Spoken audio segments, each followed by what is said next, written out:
This presentation is to share the results of synthesis research on the measurement of women's economic empowerment in the Growth and Economic Opportunities for Women program, or the GROW program. I'm Kate Grantham, a research associate at McGill University and the coordinator of the GROW research series. The research I'm presenting today was conducted with my colleague, Dr. Sonia Laszlo, who is the director of the Institute for the Study of International Development and a professor of economics, also at McGill.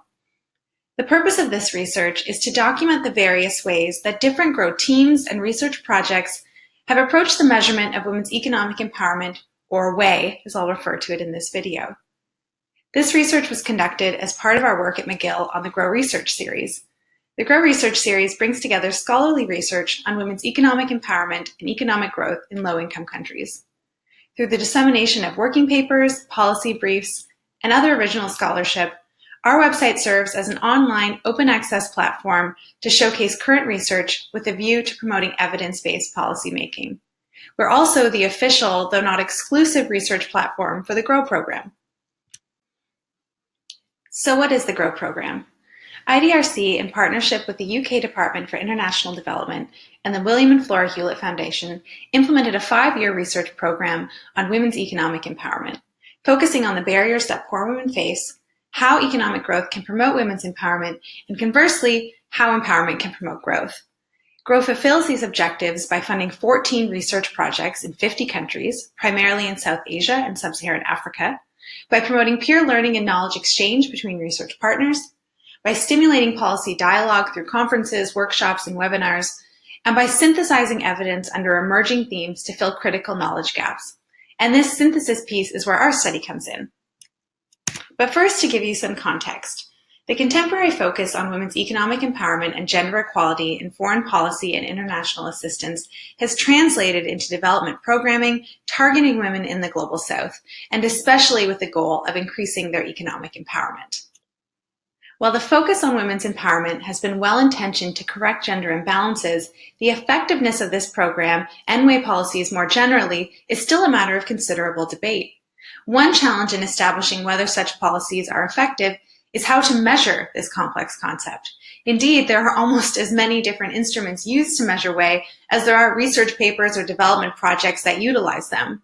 Yet finding some consensus on the concept and measurement of WEI is important for designing and evaluating programs and policies. To better understand existing approaches for measuring WEI, we conducted a review of the different measures of WEI used in the GROW program.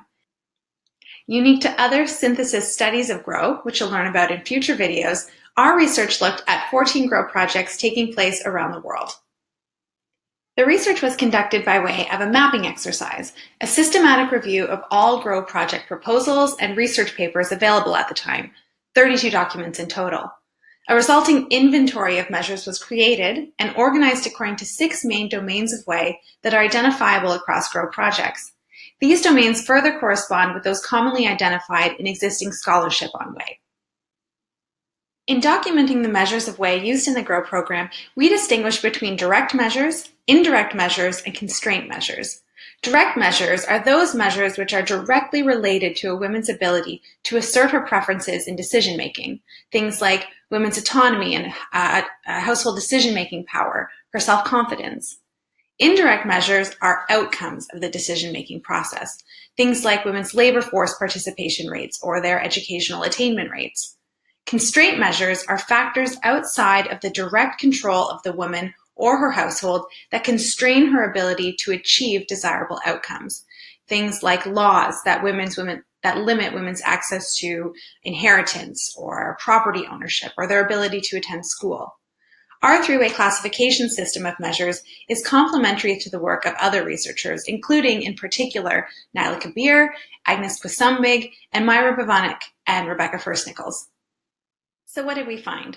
First, there is tremendous heterogeneity in approaches to measuring WEI across the 14 GROW projects. The research identified more than 40 different measures used by GROW teams to capture WEI. The large range of measures used is due in part to the complexity of measurement as a concept, but also to the lack of consensus in the broader literature on how to study WEI empirically. Second, GROW teams use a combination of direct and indirect measures to capture WEI. the inventory reveals that half of all GROW projects use at least one direct measure of WEI in their research.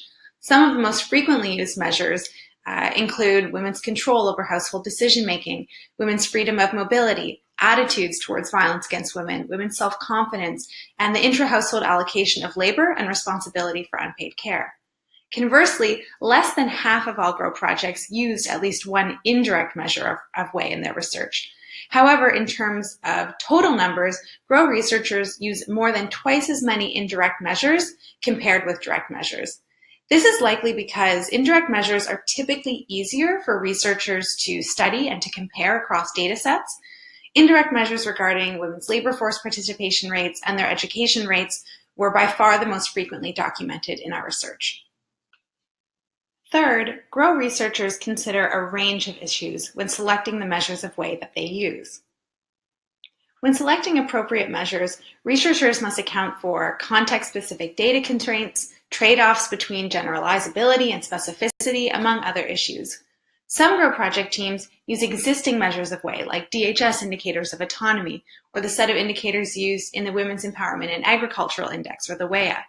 Others opt to develop their own sets of measures to meet the needs of their research question. So what does all this mean for research and policy on WEI? Well, first, there is no one-size-fits-all approach for measuring WEI. All approaches to measuring WEI are going to have their benefits and their pitfalls, and their effectiveness will ultimately depend on the degree of fit between a researcher's conceptualization of empowerment and the measures that they're employing. Any useful conversation about how best to measure WEI must allow for flexibility towards the research question, context, and data availability.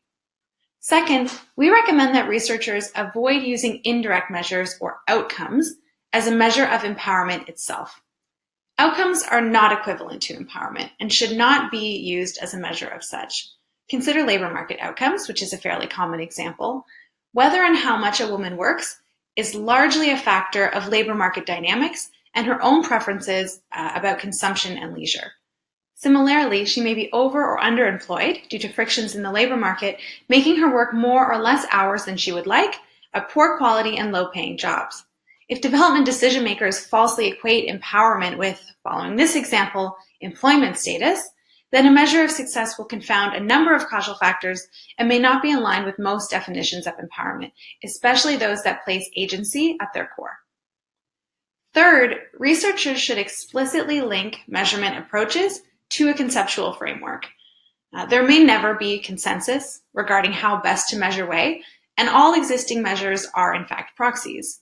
For this reason, we don't actually advocate the use of certain measures over others. We do, however, encourage congruence between the measures that researchers use and the theoretical and conceptual constructs that they employ.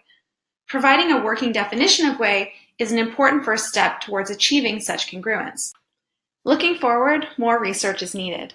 There is still room to improve the measurement of WEI in developing country context, and we believe that there is untapped potential to advance the development of instruments for direct measures of WEI in particular, especially on the more normative aspects such as gender norms and psychosocial dimensions.